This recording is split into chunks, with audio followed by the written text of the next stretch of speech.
Salaamaaleykum wa rahmatullah. Salaamaaleykum chers téléspectateurs, salaamaaleykum le monde de la lutte. Di nuyu les promoteurs, les lutteurs en direct, les anciens lutteurs, kilifa di nekk kilifa aada yi ñu ngi leen di nuyu di leen ziar di leen jox seen wàccuwaay di ñaanal ñi ci hôpitaux yi yal na yàlla fëgg seen bopp yi ñu ci kaso aussi ci seen cobar yal na yàlla gën ak jàmm incha allah.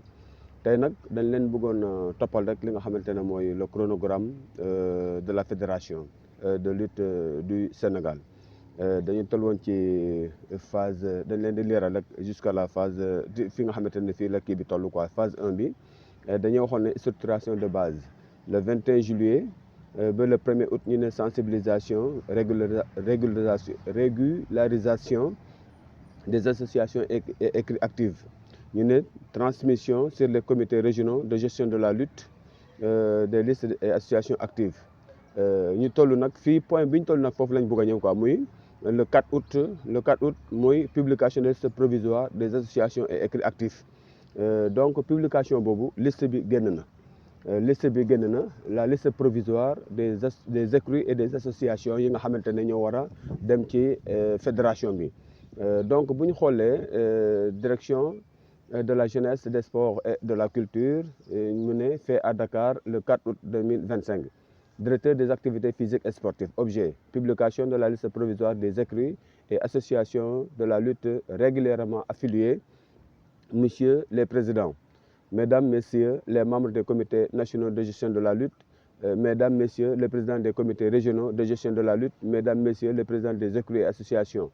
Donc fii ñu ngi wax ak ñi nga xamante ne mooy comité national de gestion de la lutte. ba pare aussi mu de mesdames messieurs présidents des écrits associations ñu ngi wax ak ñi nga xamante ne ñoo jiite association yi ak ñi nga xamante ñoo jiite écrits yi ak ñi nga xamante aussi ñoo jiite comités régionaux yi la ñuy waxal fii mu ne nous vous informons de la publication de la liste provisoire des écrits associations de la lutte qui sont régulièrement affiliés maanaam association yi nga xamante ne ak écrits yi nga xamante ne affilié nañu au niveau du CNG pour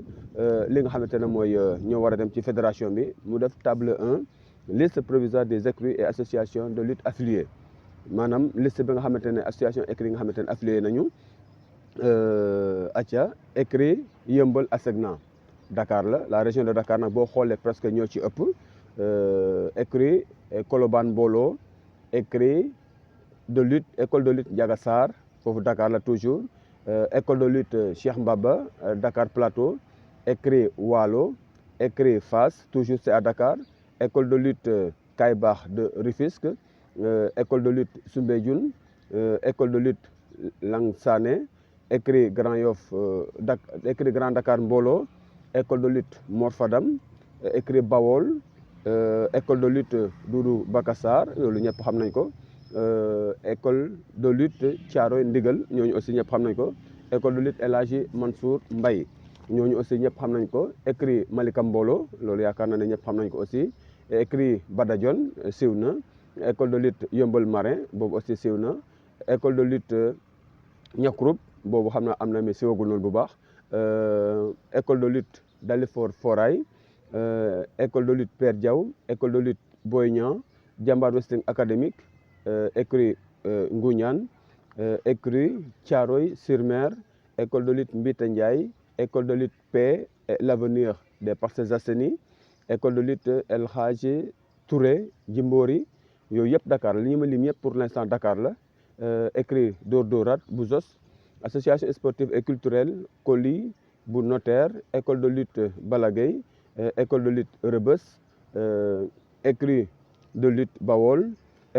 écrit de lutte Grand Yoff Mbolo écrit Benn Barak Mbolo écrit Walfadjri de Guédiawaye école de lutte Diène Ndiaye écurie Texas école de lutte Khamsa Cosaan école de lutte Diamaguène Sicap Mbao école de lutte Tivaouane Peulh acca toujours écurie Guédiawaye pour le développement de la lutte école de lutte Manga 2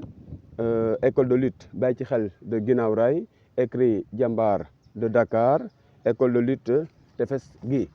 école de lutte Tefes gi acca ñu ñëw ci 47e bi école de lutte Cité Fathior école de lutte Thiaroye Mbolo écurie de lutte Bosco Sow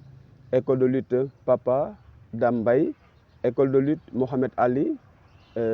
jàmm ci bu Kër Mbay Fall écurie de lutte Kër Massar école de lutte Gana Diouf yaakaar naa suma jumul Gana Seras la écurie Guédiawaye Mbolo écurie de lutte Dakar Plateau maa ngi ko defar écurie Sandiamour écurie de lutte de Pikine Falaye Baldé école de lutte Lebougui écurie Pikine Mbolo écurie Mbolo de Pikine Rock Énergie fa la roi des arènes bi nekk école de lutte Boy Sey école de lutte Lac Rose école de lutte Serigne Ndiaye écurie Golf écurie de lutte Baye Paté Diop borom Djim écurie de lutte Tay Shinga écurie Parcelles Mbolo olympique de Ngor écurie d'Ordorate académique de Souleymane Baye écurie de lutte Wokam Feu Babacar Thiaw écurie de lutte Ker Mbaye Fall école de lutte Pape Diouf écurie de lutte Askan Bi de Yarax école de lutte Mbaye Tine écurie de lutte Baye Tam Yoff école de lutte Lamsar école de lutte Khalifa Thiaw de Bambilor écurie Thiaroye 44 écurie Songane Gueye de Rufisque aja toujours bu ñu ñëwee 87e numéro école de lutte ressortissant de la région de Fatick boobu Fatick la bu ñu ñëwee aussi école de lutte de Pikine Waxinaan foofu Pikine la écurie jeunes associés pour le progrès de Guinaw Rail foofu Dakar la ñu ñëw toujours école de lutte Sangomar Mbolo Dakar écurie Dalifort Mbolo Dakar écurie de lutte de Yoff Dakar la écurie Ramdan Dakar école de lutte Les Tigres foofu aussi Ndakaaru la école de lutte Diof Soganek Dakar école de lutte Pape Diop école de lutte Boy Gandiol toujours à Dakar école de lutte Sénégambia Dakar école de lutte Tivaouane Peulh Benno école de lutte Khamsa Sakku Xam-Xam Dakar école de lutte Daaru Gëm Sa Bopp école de lutte Bounama John école de lutte Diamniadio école de lutte Jali Birama Thior école de lutte Doubales école de lutte Fekke Mathi Boole lii yëpp Dakar la école de lutte Mam Mendis écurie Bargny Ziar école de lutte Jambar Wrestling de Yarax écurie Guinaw Rail de Bathie Seras écurie HLM Wago Niayes école de lutte Fass Benno école de lutte Malick Sy li yëpp Dakar la Foder école de lutte Ñominka toujours Dakar écurie Boulal Dakar école de lutte Xewal Gi école de lutte Lassana Le Wareba école de lutte Alpha Balla Gaye école de lutte Alpha Balla Gaye 115e numéro bi école de lutte Bounama Diom Dakar école de lutte Daraji Dakar école de lutte Guédiawaye pour le développement de la lutte écurie de lutte Kër Mbaye Fall école de lutte El Hadj Abdoulaye Diène de Yarax écurie Dego Bokk Pastef école de lutte Fodé Doussouba institut international de lutte Sénégal école de lutte Amadou Ba Saloum Mbolo foofu Kaolack la association de lutte Mame Diamane Diom foofu Kaolack la école de lutte Ndargu Ndaw Kaolack la association centre de formation de lutte Aldiouma Diouf foofu Kaolack la association école de lutte Ninkinanka du Saloum Kaolack la école de lutte Dame Ndaw à Kaolack toujours école de lutte Okas Mbolo Kaolack la association sportive et culturelle de Mbadakhoune foofu aussi Dakar la di Kaolack la ASC Mbarné de Tanabar à Kaolack ASC Simran Kaolack la association Nanor Kaolack la école Sam Fass maison Ablaye Diag commune de Kaolack foofu aussi toujours c'est à Kaolack Ablaye Diag à Kaolack ASC Mosquée de Koutal Kaolack la association des jeunes pour le développement de Ndiafat Beyrouth Kaolack la association Le Baobab ASC Guy Gi Kaolack la ASC Mamandour de Mbadakhoune Kaolack la association Ngossi Kaolack la association Ngelmak de Bak foofu aussi toujours à Kaolack association Jambar Xelkom Biram Kaolack la association Ndefleng de Kébé Ndourène Kaolack la école de lutte Mbar Mbay Thiès association Ngariñ sportif plus association Ngariñ sportif plus foofu Mbour la Mbour la écrit Mbour Géej Thiès bëgg sa waajur Thiès la école de lutte de Somone Thiès la école de lutte Samba Diaw de Jaxaaw Thiali Thiès la toujours école de lutte Thiès Mbolo Thiès la école de lutte Ndaagu Gueye de Kër Moussa Thiès la école de lutte Lamp Fall de Medina Fall Thiès la école de lutte Néné Diara de Medina Fall Thiès la écrit Tivaouane Mbolo Thiès la écrit Falang de Diender Thiès la écrit Mbour Montagne Thiès la école de lutte Saly Portudal Thiès la Ngeekoox Mbolo écrit Thiès la école de lutte Omar Diko Thiès la association Ngaparou Mbolo de Ngaparou Thiès la écrit Mbomadié du B52 Thiès la Mbour Mbolo Thiès la La Paix Jam Bougoum Thiès la école de lutte Landing Diamé Thiès la Derguey Mujj de Thiès Thiès la écrit Rail Bout Dépôt Thiès la association pour le développement de la lutte de Thiès foofu aussi toujours c'est à Thiès association sportive de lutte de Mbayar Diourbel école de lutte Ninkinanka Diourbel école de lutte Bawol Benno Diourbel écrit Amul Seral de Diourbel foofu aussi Diourbel la association pour le développement de la lutte dans le département de Mbacké Diourbel la association sportive de lutte de Cheikh Mbolo de Diourbel foofu aussi Diourbel la 175e numéro école de lutte Ngelmak Cosaan Ndece Gueye Diourbel la association sportive de lutte Guériam numéro 2 Diourbel la association sportive de lutte de Mboudaay Diourbel la association sportive de lutte de Thiapi Diourbel la école de lutte La Lionne du Bawol Diourbel la ASC Guygui de Bambey Diourbel la école de lutte Diourbel Tok Diourbel la association sportive de lutte de Ndofène Mbolo toujours à Diourbel association Bawol Mbolo Diourbel écrit Bawol Mbolo du moins Diourbel écrit Jam Diouf Diourbel école de lutte Ambroise Sarr Fatick la association Ndiomnial Fatick la association sportive culturelle de Niakhar toujours à Fatick association sportive et culturelle Ñominka Fatick la association sportive culturelle Nanor de Ngalagne toujours Fatick association sportive culturelle Sindiane de Soum Fatick association Ndamlor de Kayewali Fatick association sportive culturelle Sangomar de Sokone Fatick la génération solidaire de Fimela Fatick la association sportive et culturelle Kamsaté de Fatick Fatick la association sportive culturelle Normandie Fatick la Ren Biram Tening Ndiaye Fatick la association sportive et culturelle de Guelwaar Fatick la association Arène Ngor Sid Ndour Fatick la école de lutte Abdoulaye Fall de Mbassis toujours à Fatick association Koromak John de Fatick association sportive et culturelle Ñominka de Bambougar Malik Fatick Fatick la toujours ñu ngi ci 202 association ou bien écurie association Arène El Hadji Babacar Gueye Kaffrine écurie de Guet Ndar Saint-Louis écurie 15 mètres Mbolo Saint-Louis école de lutte Goxu Mbaj Saint-Louis la écurie de lutte Kizito Louga donc boo xoolee lii mooy association ak écurie yi nga xamante ne ñoom la ñuy wanegum seen liste provisoire am na nag ay association ak écurie yoo xamante ne seen liste dañ ko rejeté gum mais am na recours maanaam boo d'accordul ci li nga xamante ne rejet bi da ngay dem xool li nga xamante ne mooy manquant la nga dem indiwaat ko pour mën a bokkaat ci liste provisoire parce que liste provisoire liste définitive bi ñëwagul lii c'est la liste provisoire des associations et écuries yi nga xamante ne ñoom ñoo affilié au niveau du CNG pour la fédération donc bu ñëwee ci table 2 bi mooy la liste provisoire des écuries associations non retenues ñi nga xamante ne kenn jëlu leen dafa ne association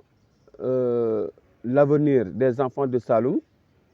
récépissé non conforme à la pratique sportive récépissé bi moo àndul ak wàllu sport coordination des élèves étudiants de Kër Massamba Ba loolu aussi région Fatick la récépissé aussi conforme wul ak li nga xamante ne mooy wàllu sport. Association des exploitants